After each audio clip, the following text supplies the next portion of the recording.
What if the prayer God never rejects isn't the one you're praying?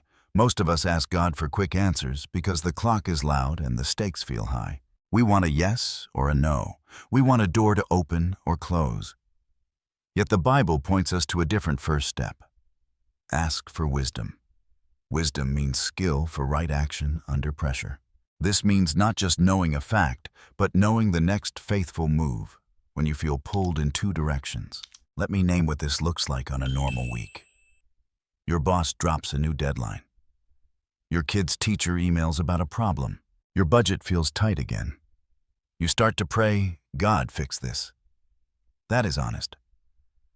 But there is a better beginning that changes the way you carry the day. You say, Father, give me wisdom for the next step. Wisdom reshapes how you see the same facts. It steadies your hands. It slows your words before you send the message you will regret.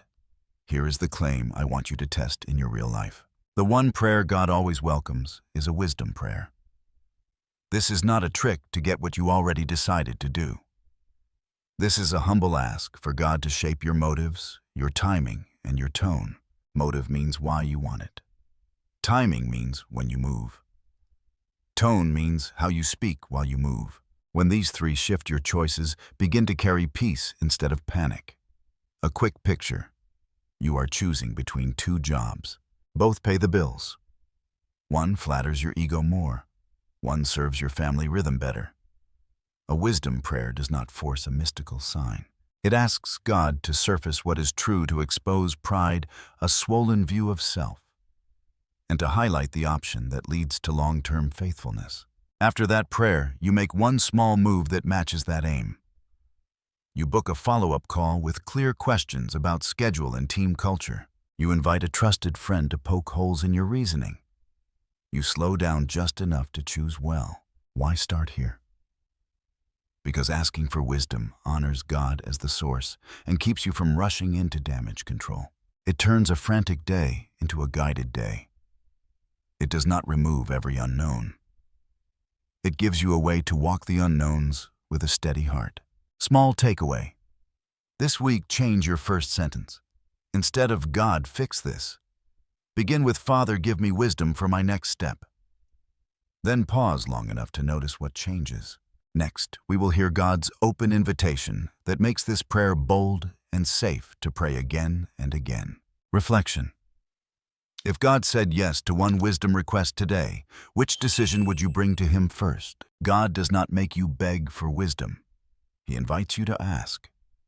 James wrote to people under pressure, scattered by hardship, trying to hold jobs and faith at once. Into that strain, he says, God gives wisdom generously and without finding fault, Jastra 1:5. Short quote. Without finding fault means God won't scold you for needing help again. This matters because many of us hesitate. We think I should know this by now. We worry we used up our chances. God says, ask. Picture your Monday. You open your inbox and see a tense message from a client. You feel your chest tighten. Old patterns say fire back or avoid. A wisdom prayer interrupts that loop. Father, I need skill for this next reply. You do not need fancy words. You need a clear request. You are not earning a right to ask. You already have it because He offered it. Let's make this concrete. A young manager told me she prayed for wisdom 3 times in one morning. First, when a meeting moved without notice. Second, when a teammate made a sideways comment. Third, when she faced a budget call with incomplete data. She said the verse gave her permission to keep asking because the problems kept coming. The result was not a thunderbolt. It was steadier steps, a calm reschedule, a direct but kind follow-up, and a small pilot spend instead of an all-in risk.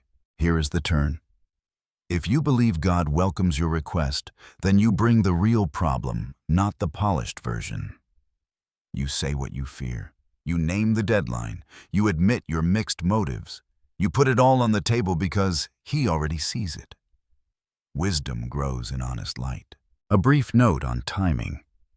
Timing means when you move. Sometimes the answer is fast. Send the kind reply now. Sometimes the answer is slow. Wait one night before deciding. Either way, asking first keeps you from reacting on autopilot. Asking honors God as the source and resets your posture, your inner stance. You are not alone trying to be clever. You are a child asking a father who likes to give good help. Small takeaway. Treat wisdom prayers like breathing, short, frequent, and honest. Father, give me wisdom for this exact step. Next, we'll clarify what wisdom actually is and isn't, so you know what to look for when you ask. Reflection. What situation have you avoided bringing to God because you feared He'd be disappointed, you needed help again? When you ask for wisdom, what exactly are you asking for? Wisdom is skill for right action under pressure. This means knowing how to move when you do not have perfect data, loud emotions, or lots of time. Knowledge answers, what is true wisdom answers, so what do I do now? Both matter. But when life is moving fast, wisdom carries you across the street without getting hit. Let me show the difference. Knowledge, your child's teacher says, he struggles to focus after lunch. Wisdom, you ask for a short daily check-in, move the hardest subject earlier, and add a 5-minute walk before homework. Knowledge, your doctor explains 2 treatment paths with risks and benefits. Wisdom, you ask a clarifying question, call a trusted friend to pray sleep one night, and choose the path that you can follow with peace and steady support. Knowledge fills the mind. Wisdom trains your next step. Here is a simple grid you can use. Ask 4 things. Motive, people, timing, cost. Motive asks, why do I want this? People asks, who will be helped or harmed? Timing asks, is this a now move or a next week move? Cost asks, what will this choice require to maintain? When you answer these, the fog thins. You stop chasing the option that flatters your ego, and you start choosing the one that grows long-term faithfulness, a steady pattern of right action. Quick context note. In biblical Israel, wisdom was not trivia. It was skilled living under God. Craftsmen, judges, parents, and kings needed it. The Psalms connect wisdom to time and limits. Teach us to number our days that we may get a heart of wisdom. 90-12. Short. This means you remember life is short, so you choose what lasts. But there is a trap. We gather more articles, more podcasts, and more opinions to feel safe. Therefore, we delay until the window closes. You do not need 12 sources to send one honest email. You need one clear step shaped by wise motives and kind tone. Pride says, I will never look uncertain. Wisdom says, I will move with what I have and keep listening. A workplace picture. You lead a team through a change. Knowledge gives you the slide deck. Wisdom shapes the meeting. You open with the why. Take questions without defense and name how success will be measured in plain terms. You invite one skeptic to pilot the new process for 2 weeks. You set a review date on the calendar. You chose action size to reality, not to fear. Small takeaway.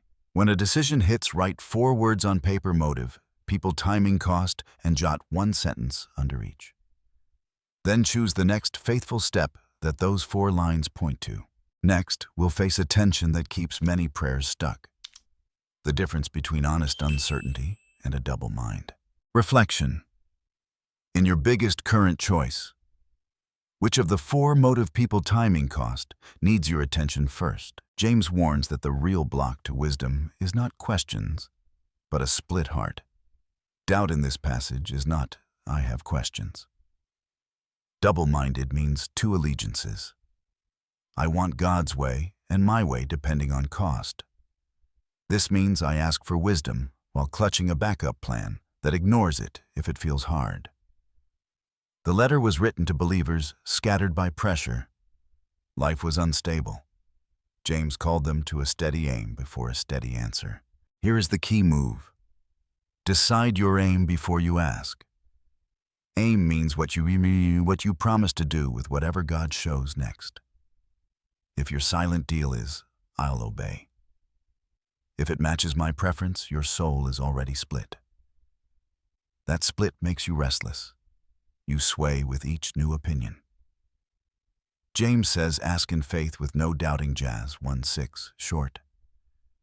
Ask in faith means ask with a single aim to follow the clearest next step God gives. Let's make this Monday level. You pray about a big purchase, but you also keep a tab open with the limited time countdown. Your aim is mixed. Therefore, every review you watch makes you more anxious. Another scene. You pray for wisdom about a relationship boundary. Then you text late at night because loneliness shouts. Your actions undermine your ask. One more. You pray about changing jobs. Then you promise both teams opposite things to keep options open. Your yes and no get fuzzy, and peace leaves the room. How do you become single-minded without becoming rigid? You predecide 3 things. First, truth over convenience. I will not hide costs or spin data. Second, people over ego. I will choose what serves long-term good, not applause. Third, pace over panic. I will not let a fake deadline rule me. Write those 3 on paper. Pray them out loud. Then ask again for wisdom on the specific decision in front of you. If you realize you have been split, do not spiral. Name the competing aim. Confess it plainly. Replace it with one clear sentence. Father, whatever you show, I will take the next faithful step, even if it costs comfort. This resets the heart. Questions may remain, but your direction is set. A set direction quiets the storm inside. Small takeaway.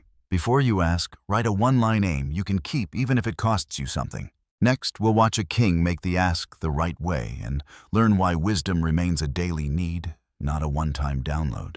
Reflection.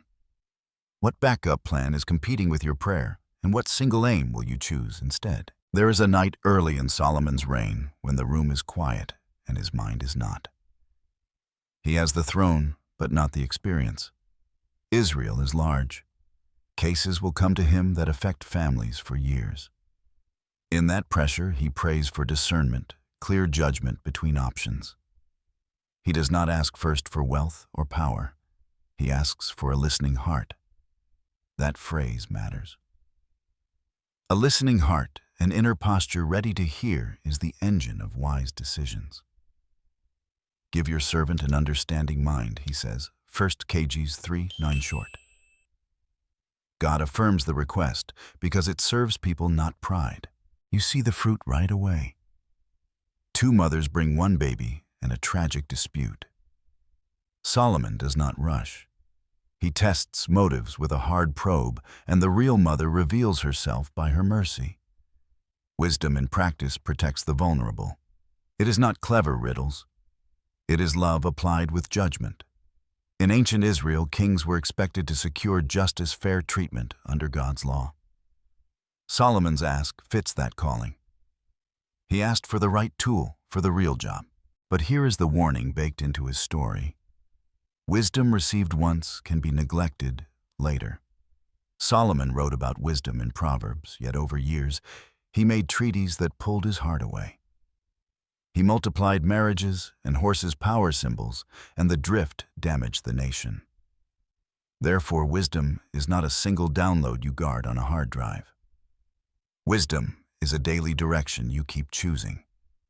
You and I can start well and still drift if our motives shift from serving to impressing. Bring this home. A new director steps into a complex team. In month 1, she asks for wisdom, like air. She listens more than she speaks. She sets fair expectations. The team steadies. In month 12, praise grows. She slips into autopilot. She stops asking. Emails get shorter and sharper. Turnover begins. The fix is not a seminar. The fix is a return to the first ask with a listening heart, then the hard work of repair. So how do we live Solomon's best without repeating his drift? We keep the prayer small and steady. We ask for wisdom for today's real people and real costs. We make room for listening before speaking. We check whether our choices still serve others or mainly spotlight us. We write one sentence each week. The people my decision affects most are Malaki. Therefore I will launk. That keeps the center clear. That keeps the small takeaway. Pray Solomon's ask in plain words. Father, give me a listening heart for this decision, and then prove you meant it by listening longer than you speak to those your choice will touch. Next, we'll run every option through a simple filter.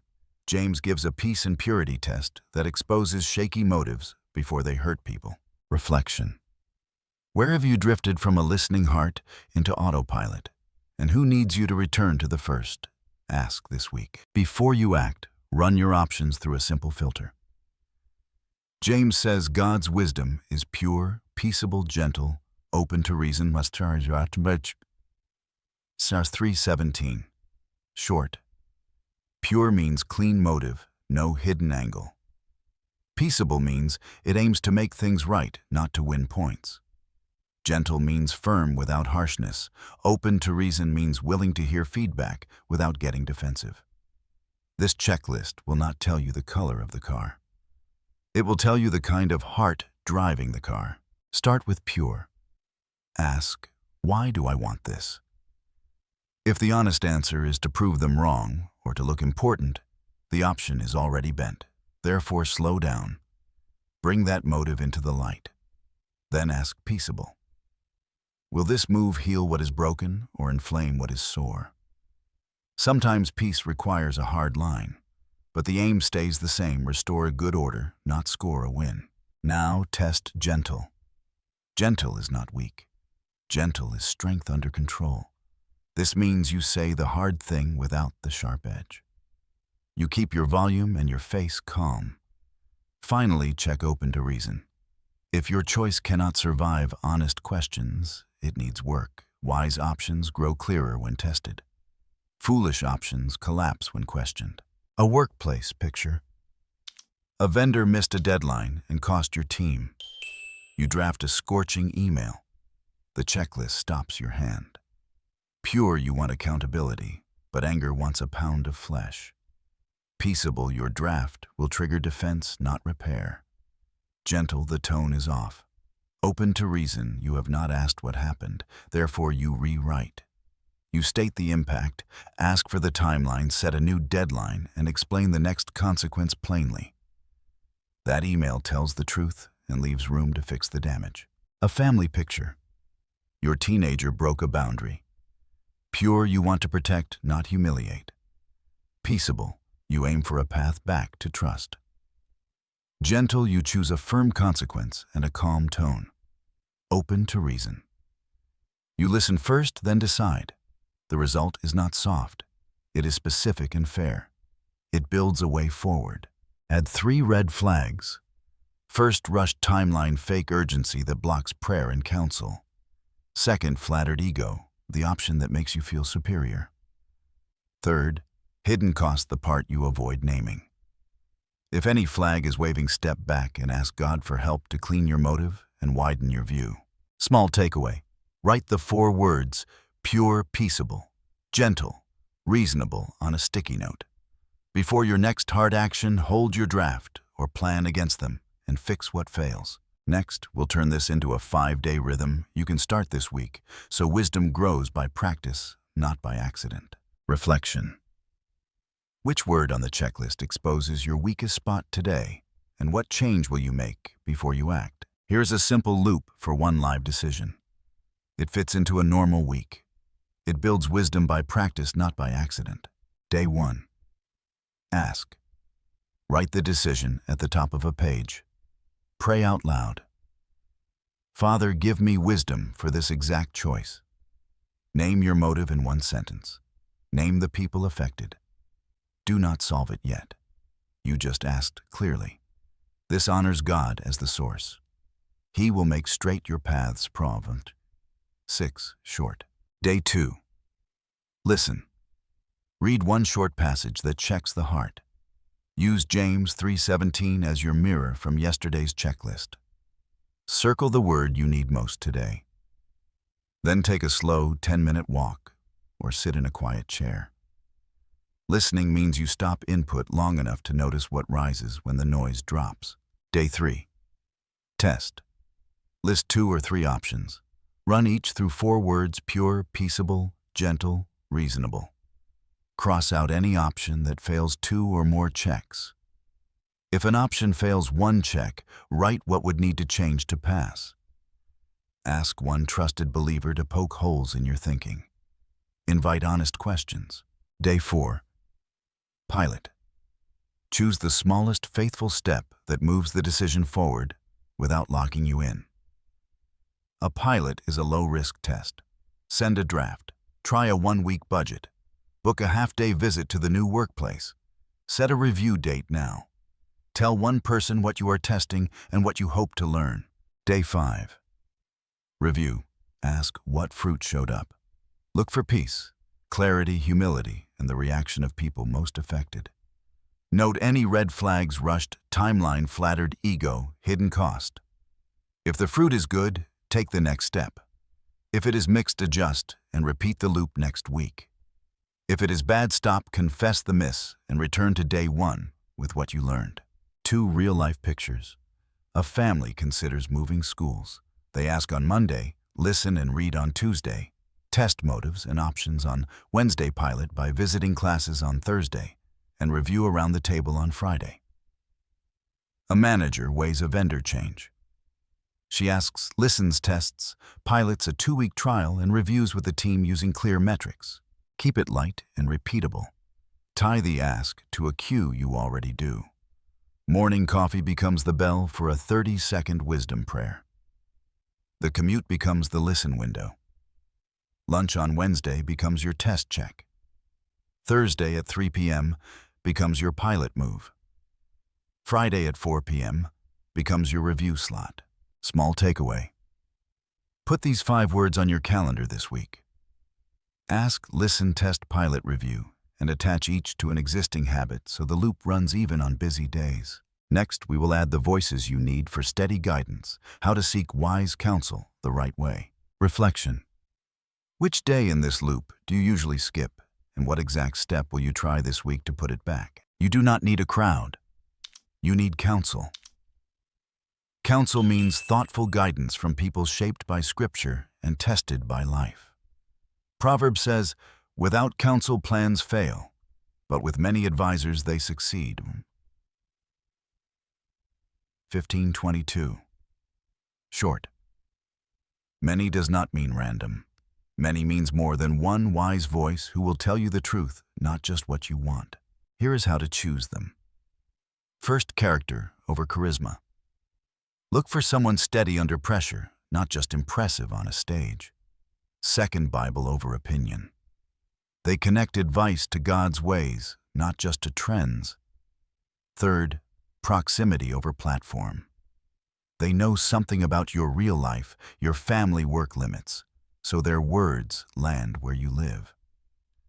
If you can pick one older believer who has suffered and stayed faithful, and one peer who is honest and kind. Now, how to ask for counsel. Be specific. Say what decision you're facing, what motives you notice, what options you're weighing, and what cost each carries. Then invite pushback. Please poke holes in this. Wise counsel sounds humble, clear, and concrete. You will hear questions like, what's the long-term effect on your family rhythm? Or how will you measure fruit in 3 months? Unwise counsel is vague, flattering, or rushed. Go with your gut, or you deserve this, or if you don't decide today, it's gone. That last one is a red flag, fake urgency that squeezes prayer and thought. 2 pictures. A dad considers a second job to cover debt. He asks 2 advisors. One helps him list the true cost in time, sleep, and marriage. The other helps him call the creditor, set a plan, and keep Sundays for rest. He chooses a part-time solution for 90 days with a weekly check-in. That is counsel turning into a plan.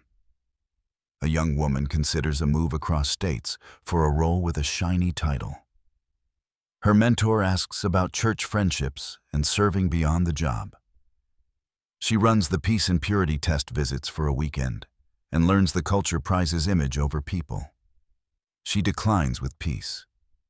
That is counsel guarding her heart. A tip for meetings. Bring 3 questions on paper.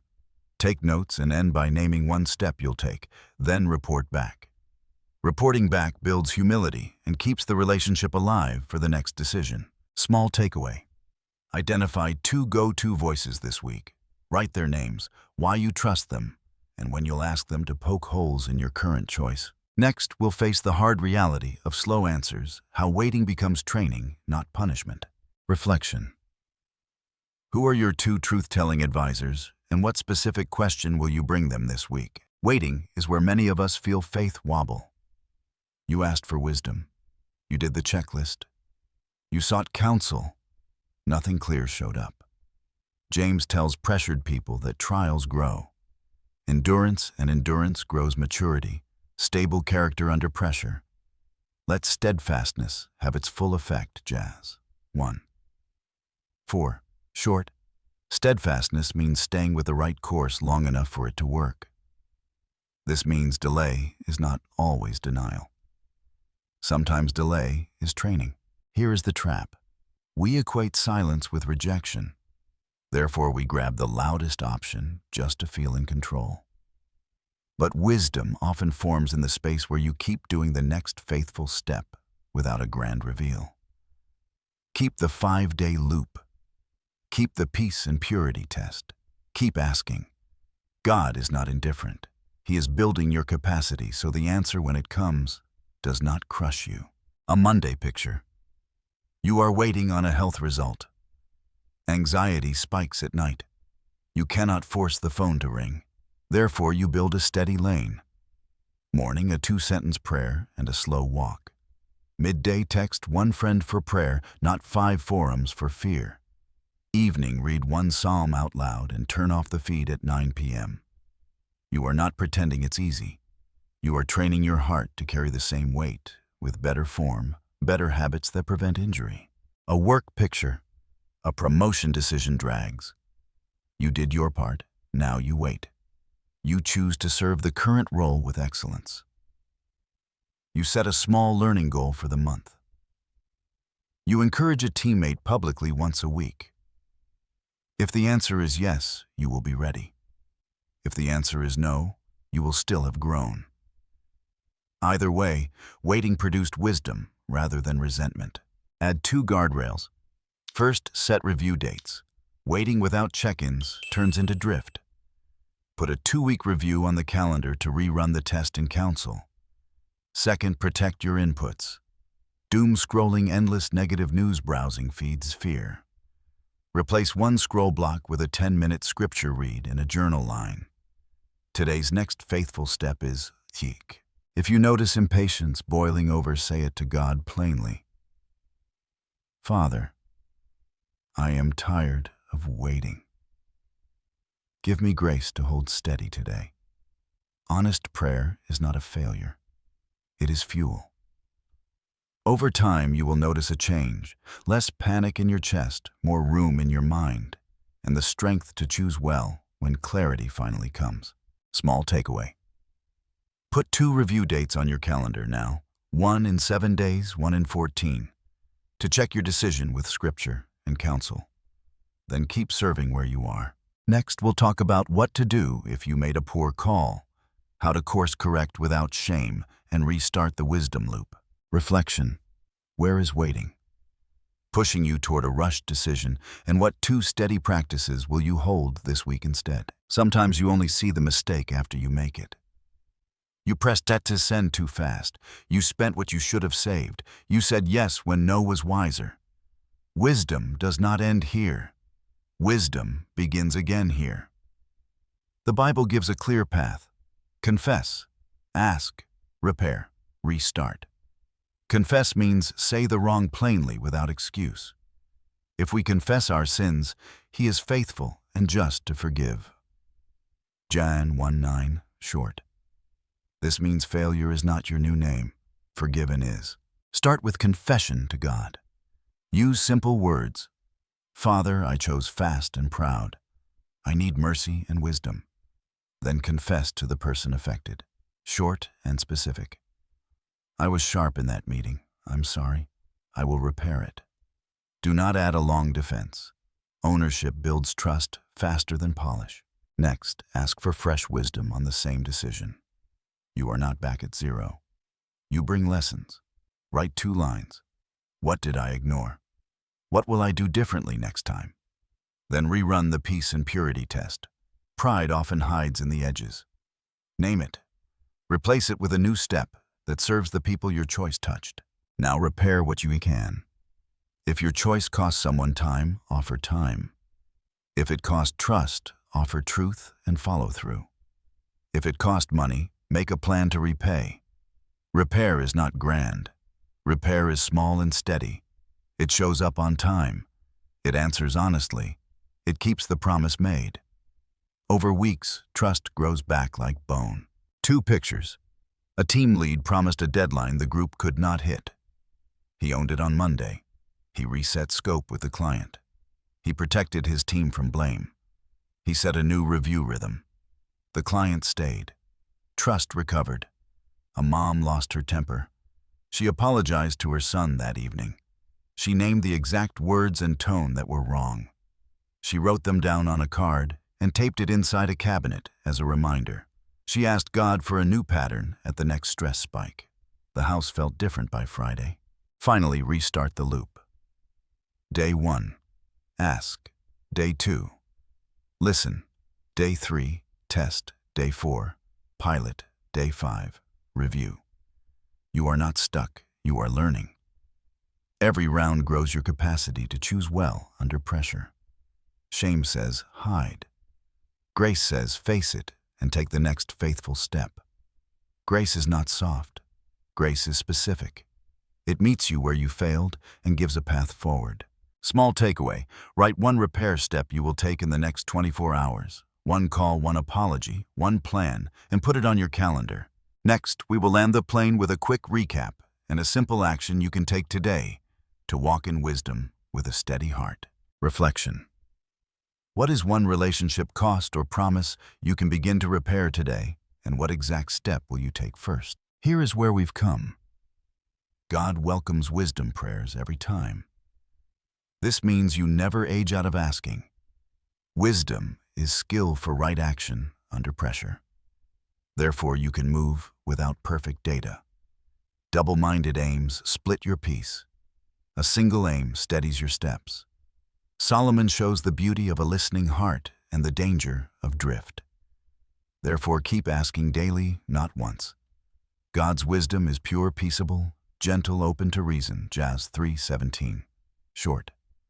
Use that checklist before hard moves. A 5-day loop. Ask, listen, test, pilot, review builds wisdom by practice. Wise counsel refines your plan. Waiting becomes training, not punishment. When you miss it, confess, repair, and restart. Here is your action for today.